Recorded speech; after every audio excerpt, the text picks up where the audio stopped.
Welcome back to our YouTube. It has certainly been a while and things are looking a little bit different. I'm now a redhead.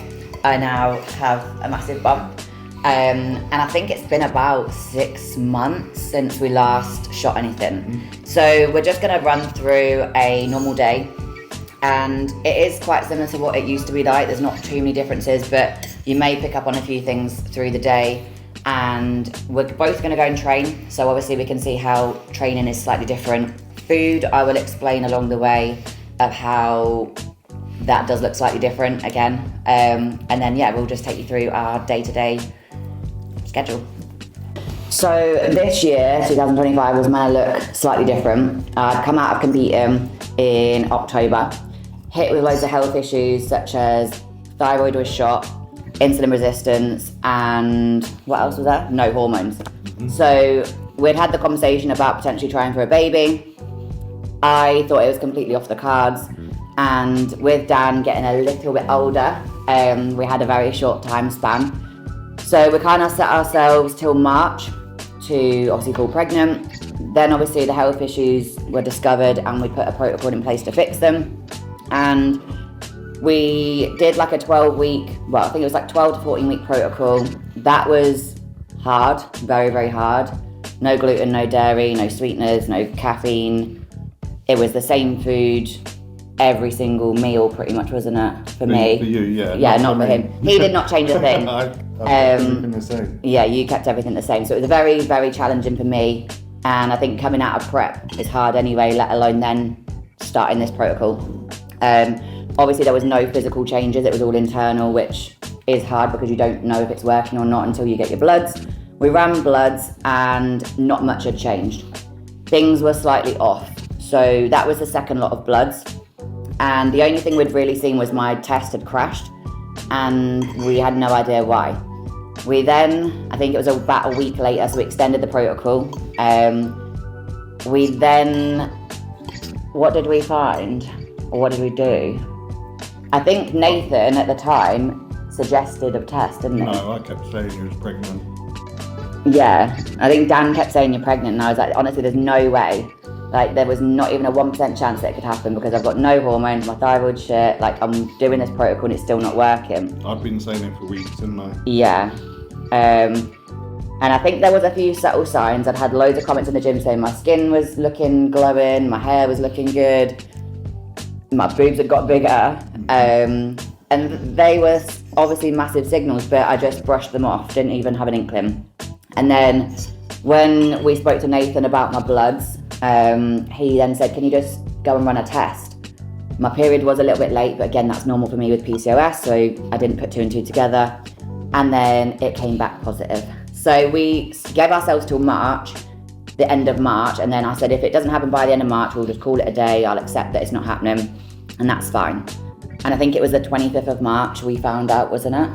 And I rang the midwife and they'd put me at 8 weeks pregnant. So that was, you weren't shocked? No, I know they're like homing missiles, so they don't miss. Yeah, Dan was not shocked. I was like gobsmacked. I just never thought it would happen. So now we start this whole journey. So we went to our first scan at 12 weeks. They then pulled me back to 8 weeks. So when I first found out I was pregnant, I was actually only 4 to 5 weeks, not the 8 weeks they said. And currently I am 27 weeks pregnant, so just nearly out of the second trimester. Start my third one next week, and we're basically 12 weeks out, 12 to 14 weeks out, and it's just been slightly different, hasn't it? Life is slightly different. Getting more normal now. The first trimester was the hardest in terms of couldn't eat any of my normal foods, was eating crisp sandwiches and pastries, and nausea was there. Touch wood, I only had 1 day of sickness, so I feel quite lucky in that respect. And I've tried to keep a balance of being a bodybuilder and being pregnant and listening to my body. So still training 3 days a week, still doing most of my steps, not doing any form of cardio, but just trying to eat whole nutritious food as much as I can, allowing the odd treat. I mean, nothing's changed for you. You're still training hard, pushing hard, up 50 pounds. Yeah, 50 pounds now, so off season's going well. Biggest I've ever been. Same. I don't know how much I weigh. I think last time I weighed I was 15 pounds up from January, so it's not major. But yeah, we'll go through training shortly on how my training's changed. Obviously some adaptations that I'm putting in. Food is pretty much the same, so I'm having pre-workout now, which is cream of rice, fruit and whey. You're having chicken, rice, almond butter and banana and honey. I'm going to go get my nails done after training. I've then got a mentor session with the lovely Vicky. You're going to train, which takes a lot longer, and then we'll run through anything else we get up to through the day. So the hardest things through pregnancy being a bodybuilder has definitely been the food aversions. Obviously when you're used to eating the same foods on repeat for 5-10 years, suddenly when you can't eat it, that was unknown to me, and allowing myself to eat what my body was craving. I don't necessarily think I've gone through loads of cravings as such, but it was more so carb based. Like I was eating a lot of sandwiches, crisps, pastries, which again is not like me, as any bodybuilder knows. And it was in moderation. I wasn't just scoffing my face at the end of the day. I still ate a lot of whole foods, and like I said, I've gone through the first trimester allowing a bit more grace. And then the second, and obviously going into the third, I am focusing a lot more on my whole nutrition. The other things I've really struggled with is obviously not feeling like me, feeling like I'm losing myself. I am still trying to keep an element of training, of obviously cardio and kind of just walking, etc. But just obviously seeing your body change, again, post-show is very hard, but then seeing your body change in a completely different way can be mentally hard. I've had a few tears along the way, but I do feel like I've had a good pregnancy in general. There has been sudden crashes of energy, which again, as a bodybuilder, we know we just push through. So trying to understand whether it was my body telling me I needed to rest for the pregnancy, or whether I was actually becoming lazy, was a battle in itself. So again, I've tried to find that balance, and I think that for me has been the hardest thing, is transitioning to that balance of normality from bodybuilding, where everything is so regimented. So yeah, it's still a learning process, and I'm sure I'm going to be learning a lot along the way.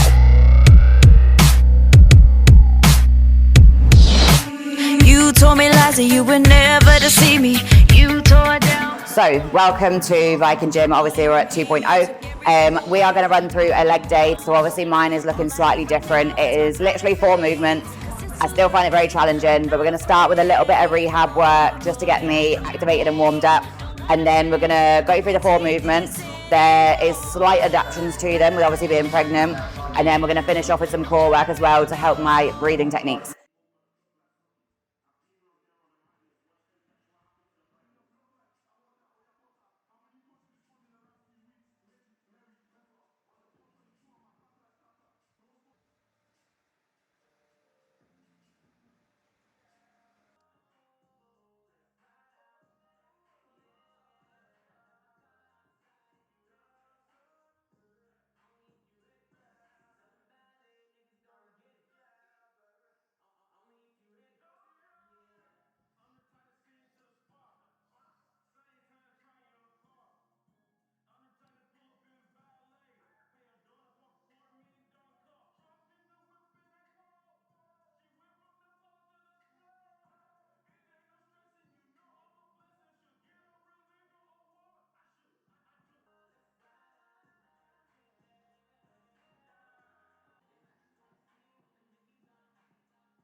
So I've just done my kind of warm-up work. That's going to help with my stability and balance. You do lose it a little bit through pregnancy.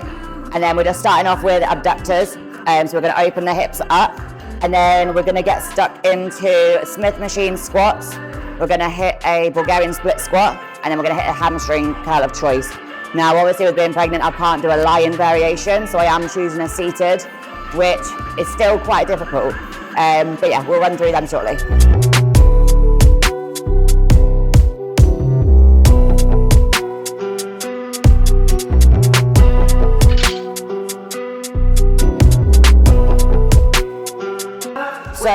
obviously during my journey so far, I've had so many comments of you shouldn't be doing that, you shouldn't be lifting that, you shouldn't be training, you need to rest. But in actual fact, if you've trained previously, you're safe to continue. If you've not trained before or you've had a really long break, then yes, maybe I wouldn't start right now, but it is completely safe. Obviously, we make a few variations and adaptations through certain exercises to make sure that baby is safe. But honestly, not that much has changed.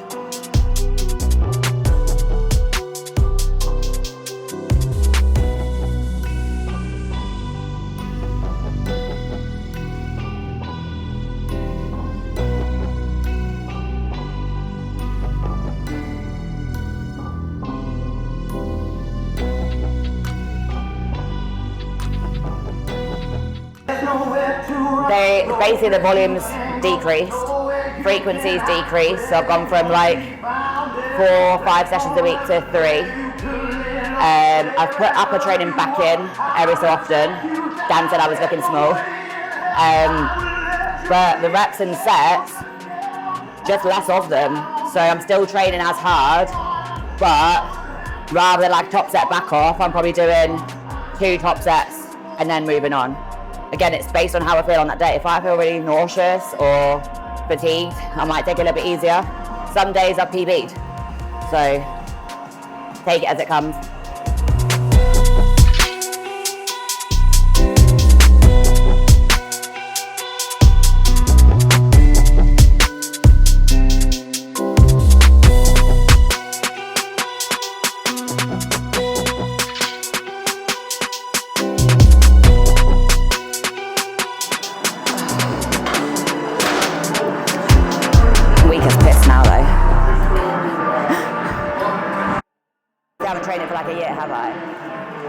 Yesterday, and on the shoulder press, I used to do like 45, 50 a side.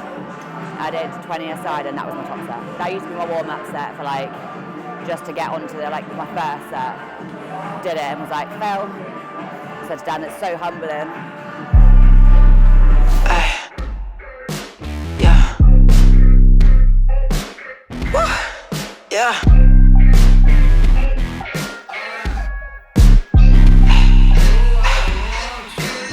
Yeah, get into it. Bitch, I'm the baddest. Yeah, get into it. Yeah. Hoes be the maddest. Yeah, get into it. Yeah. Bitch, I'm the baddest. Yeah, get into it. Yeah. I'm the whole package. Yeah, get into it. I got the wrist, freaking it, baby, and I'm getting rich. Commas on commas, I've been with the shits. Look at me, baby, I don't need no assist. Everything hit, I'm a walking lit. Who do you know that get bored just like this? Top mess bottom, no BBO here. Been on my shit and my skin getting clear. Find myself sitting a lot more as well.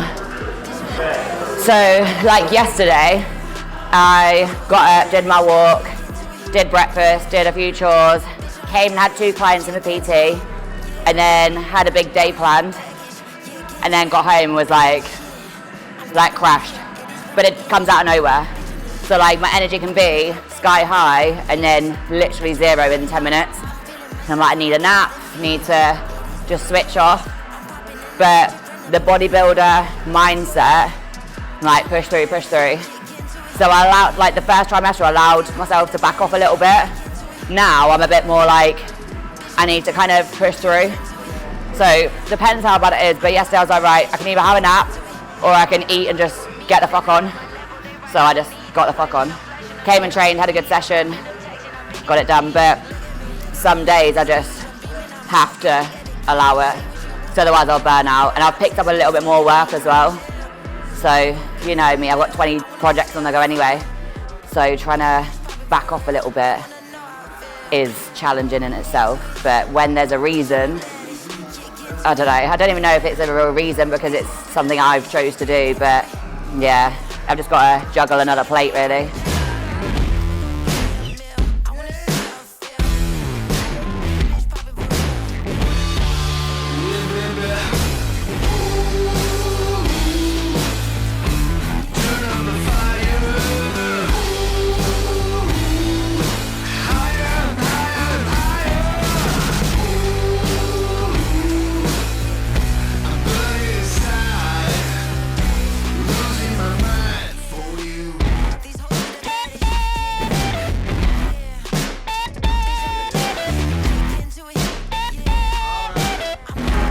Like the things I thought that would feel hard, don't. And then the things that I thought would be easy, do. Like the leg extension hamstring curl, that's horrible. And then this, hip thrust, fine. Really good. Like no one warned me about that. Like obviously I know they widen, but the feeling of it, awful. So imagine being jacked open with a car jack and being forced against your will to open. That's how it feels. Like I trained one day in hip thrust and I was like, oh, it feels really sore. Like not the movement, but just everywhere internally. My friend was like, don't forget everything's like moving. Your ligaments are like really sore, tendons are really sore. And then since then, it's been agony. Like that's the only way I can describe it. It's a turkey, stuffing it for Christmas, but against it will like too much in there. Like it's opening. Like I feel like my bones are breaking. I honestly thought I'd hurt myself, like bruised. And then my friend was like, no, that's like normal. Like, bro.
I seen a reel the other day and it was saying how they took their pregnancy as like a bulk. It's just like a 9-month off season, isn't it? And then I've treated the prep like a prep. Their pregnancy like a prep. So when I told Nath, I was like, well, it's just like a 40-week prep. That's what it is. I'm just growing in a different way. I just look shitter every week, feel shitter every week. And then it'd be exciting to see the change though. Hopefully. How can change happen after you've had them? So I think it takes like, again, it depends on the recovery, like your C-section or normal. Like if you're on a C-section, it can take up to 6 weeks to even get out of bed. For a normal person. For us, probably 2 weeks. Then obviously slowly introducing training back in. It's a bit like any surgery. Because obviously it's a massive injury. So you have to just monitor your recovery. But all the stuff I'm doing now, like consistently training, eating well, doing all my mobility and breathing work, that should help me not only through labour, but then the recovery, hopefully. So I'm hoping, like I've given myself 6 months, but I'll be back before that, 100%. So on the last exercise of the day, short little session, but you can see I'm still sweating. Just doing a hamstring curl, because obviously, like I said earlier, I can't do the lay-in variation right now. Although, said to Andrew at the start, the exercises I felt that would be challenging through pregnancy actually aren't. So like your RDL, your squats, hip thrusts actually feel okay, and I'm still doing them. Hip thrust, everyone always has a scared face when I do it. Actually feels all right. Things like this and the seated leg extension, where I'm crunching my core to obviously stabilise myself, actually feels the worst. It feels very restricted, very unnormal, and I feel like I can't do it to the full potential. So I'm just going through what I can do. The weight is lighter than usual. I'm probably doing higher rep set, but I can only do what I can do.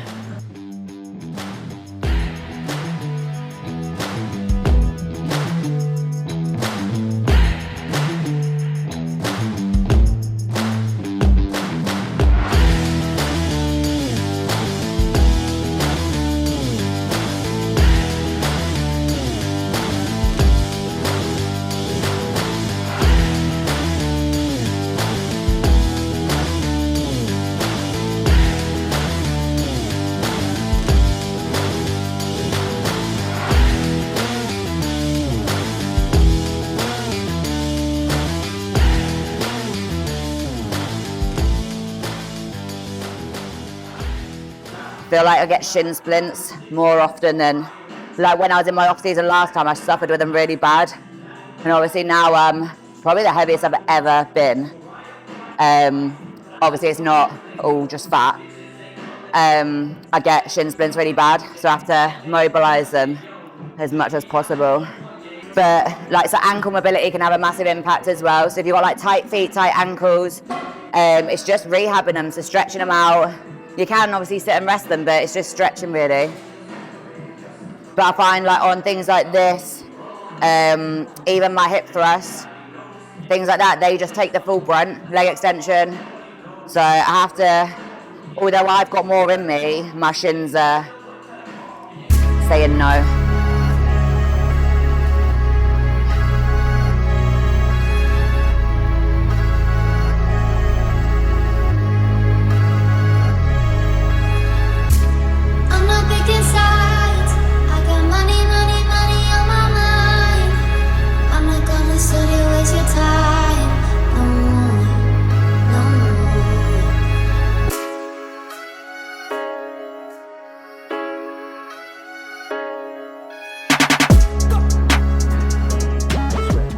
So that is training done. I'm gonna get on with some breathing work now, and then I have an emergency nail appointment, and then I'll catch you back at the house. Okay, so had our pre-workout home, just got to the gym, about to hit pull. So some new setup, first day on this rotation. So just gonna be setting baseline numbers and then seeing where we go from there. So first up, we've got single arm pull down on the gym shot pull down, and then I'll talk you through the rest.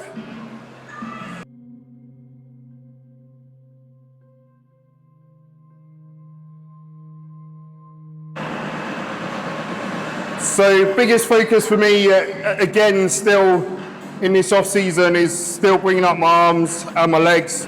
They're the areas that have always lacked for me.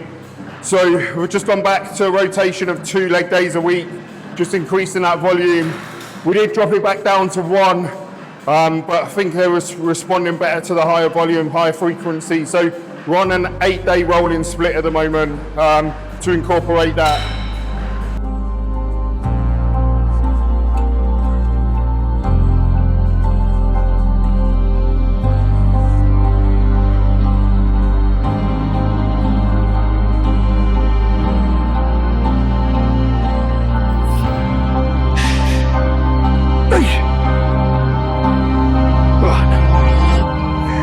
One shot.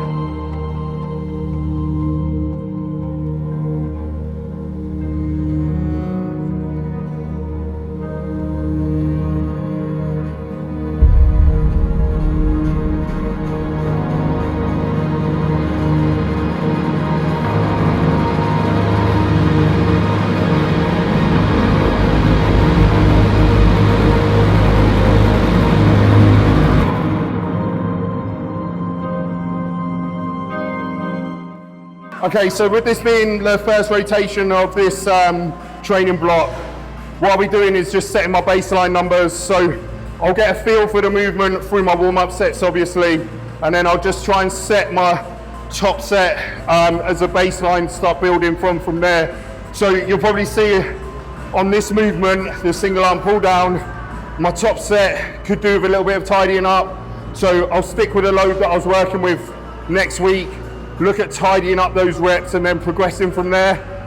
So that's kind of how I approach like my first session of a rotation of a training block.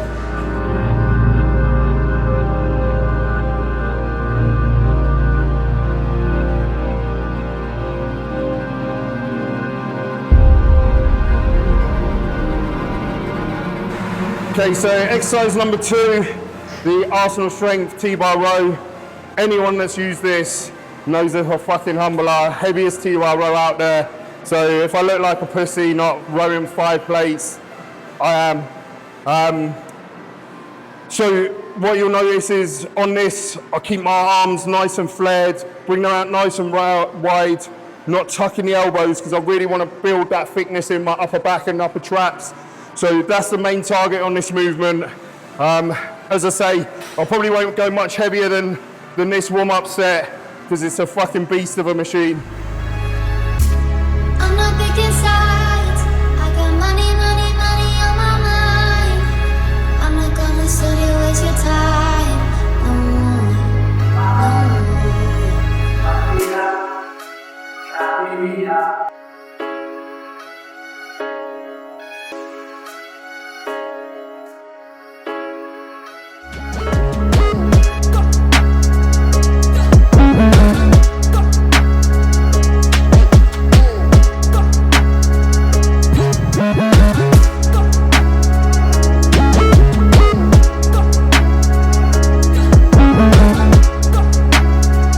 So something to consider when you are starting a new rotation as well is you might have similar movements or movements that are the same that you previously had in your last rotation. It could be that the rep range is slightly different. It could be that the movement is later in your session. So something to bear in mind, let's say you're going from an incline Smith press to a flat press, whereas you may have done that the other way round previously. Don't go into that flat press and try and hit the same numbers you were previously doing when it was earlier on in the session. Obviously, you're going to have created some amount of fatigue through the chest, so don't get frustrated and pissed off when that weight doesn't move the same. You probably are going to have to drop the load just to be able to get through that set. Okay, so exercise number 3, we've got the Arsenal strength low to high row. So I'm going to take a neutral grip on here, really focus on pulling it up into the upper back, squeezing those traps together. Again, just continuing trying to build that thickness through the upper back. Not really used this one before, so it is going to be my first proper run out on this, to be honest. So going to take this probably a little bit slower than I have the other movements that have been in my rotation previously.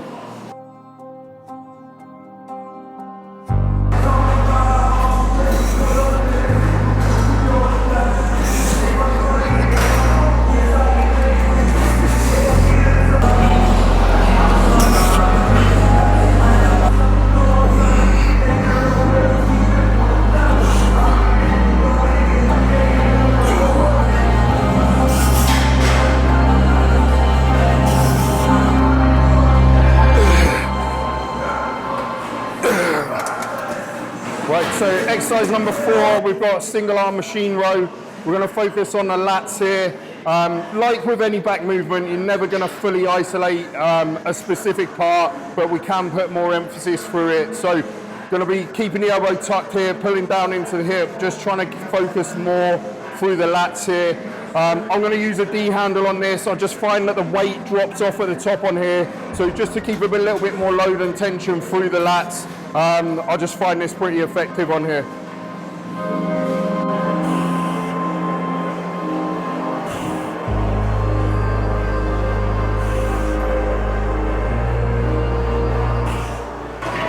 Okay, so like I said, I use a D handle on this machine. I don't really use it on the other machine. I'm not one of these guys that fucking attach a D handle to everything. But just on this machine, I find with my range that as I go into the contraction, the load will start to drop off. So I find it really easy in the short. So if I use the D handle, it just keeps a lot more tension through the muscle, and I don't have that drop off at the top. So I just find it a lot more effective, and that way I'm going to be recruiting a lot more muscle fibers during the movement as well.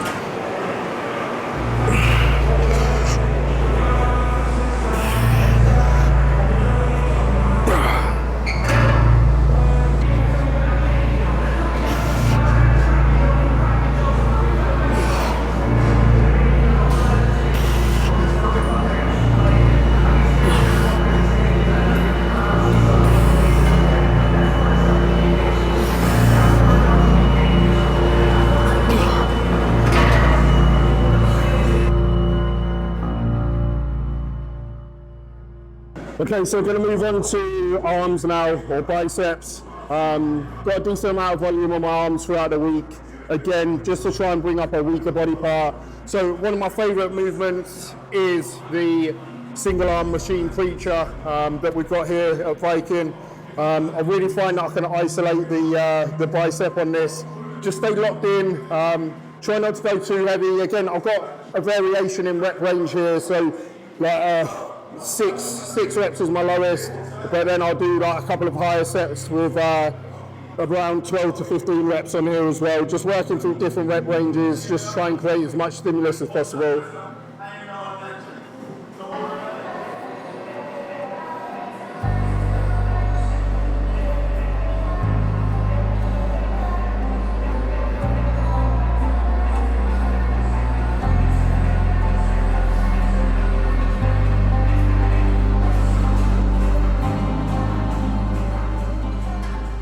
Right, so I'm going to take one out of the big dog cast here, Gym Grapes, the new breed of science-based trainers, like these young kids that are coming in.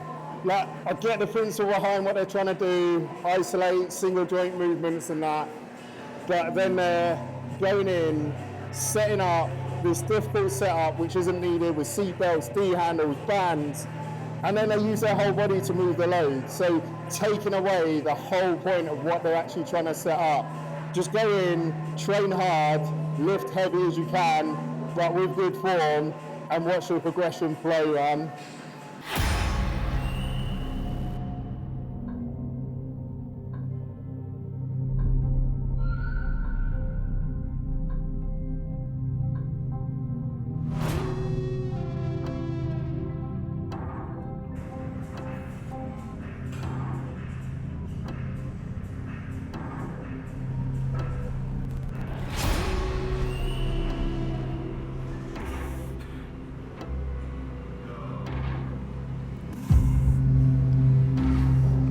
No, yeah? Okay, so next up we've got the dual arm cable curl. I'm going to face away from the stack so that we can really work in a lengthened position, so really get a nice stretch on there. Again, a movement I really like, really feel the contraction on this as well. Again, got pretty high volume on this, so this is 2 sets of 12 to 15, just purely because I do need more arms. I know I keep saying it, but it's definitely one of my weaker points. So we'll do the best we can to improve that.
Yeah, so final exercise, got dumbbell hammer curls. To be honest, I haven't done these for fucking years, so we'll just see how they go. Obviously not for you optimal guys, but it's old, it's proven, it works. So let's give them a go.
And that's a wrap.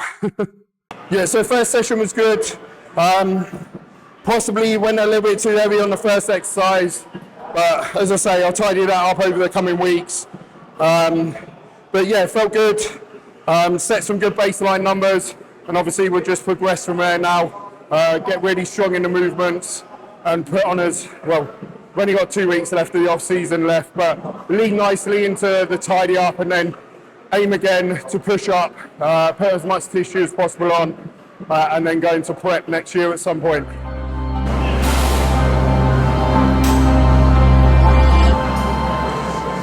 So just back from the gym, I've had my nails done and I've also been on a lecture with Vicky. Hello. You're not just back from the gym then, are you? You are? I am. Oh, I skipped the gym. Well, I didn't skip the gym. Went to go get my nails done. Came back and did my lecture with Vicky. Been working with Vicky since October and we just have weekly lectures to help us up our education basically. So we've just gone through some client blood work this week. Basically setting me some homework, me evaluating, giving feedback, and then obviously discussing on our call. So I kind of jump on that whilst Dan was still at the gym. Dan is now back from the gym and eating his post-workout meal, which consumes of ESM rice pudding, Leon cereal, protein, which is amazing. Got little cereal piece in. 150 fruit and a Rice Krispie square. That's it. That's it. Nothing else in there. So we're just going to crack on with some client work now and then we'll catch up with our next meal.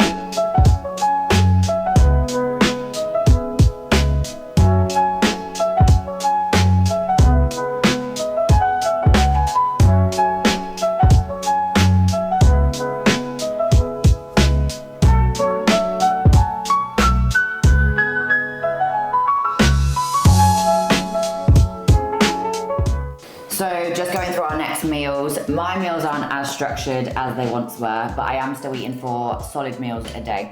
So I've just got chicken, rice, salad, avocado. Dan has got bro meal. Chicken and rice. Would usually have some beetroot in there, but Not feeling it. not feeling it today. So we've got some Ray's no sugar barbecue sauce. And instead. coconut oil. And coconut oil, yeah. Okay, so we're just gonna eat this, we're gonna wrap up, and then, don't know what else we're doing. Okay, so we're just gonna eat this and wrap up for the day. So I've been asked quite a few times since being pregnant what am I actually doing about the return stage. Am I competing? Am I giving it up? And the truth be told, I don't know yet because I don't know how I'm gonna feel when she is here. I'm hoping and I'm raring to get back to competing. When that happens, we don't know. I do have a rough timeline that I'm gonna aim for. But again, everything is kind of seeing how we go for now. And then Dan, your plans? So for me, I'm just at the back end of a growing phase, off season, whatever you want to call it. Currently sitting at my heaviest body weight so far. Body composition's not too bad. I've got 2 weeks left of this and then I'll be going into a tidy up, which shouldn't take too long. I do lean up pretty quick. Then it'll be into another push up and then aim is to compete at the back end of next year. So probably starting prep around about April time, I would have thought. And then looking at shows, as I say, maybe like September, October, November time. So I've also had a few questions about how I'm managing being pregnant and still working. So obviously we're still running the gym, we're still coaching. They are full-time jobs obviously, so we can't really take any maternity leave. We are self-employed at the end of the day, but you know, it's very flexible at the same time. All my clients do understand, but it's also helped me in a way to be more relatable, especially to the mums out there. So I am excited to learn along the way as well. That being said, I have actually closed my doors for now with clients. My client base is full, but I do have a waiting list specifically for myself. If not, obviously Dan has space to take on, because unfortunately I can't just take a whole year off. I don't think my clients would be very happy, but yours is still booming, isn't it? And but you do still have space, so. Yeah, so I've still got space to take clients on. Obviously, while Danny's books are closed, I'll be kind of picking up the slack a little bit as well. So yeah, anyone that wants to jump on the coaching, obviously you can still work alongside me. Don't hesitate to get in contact and we can start pushing towards your goals. So that is enough from us today, guys. Hopefully you've enjoyed a little catch up after such a prolonged period away, and hopefully we'll be back very, very soon.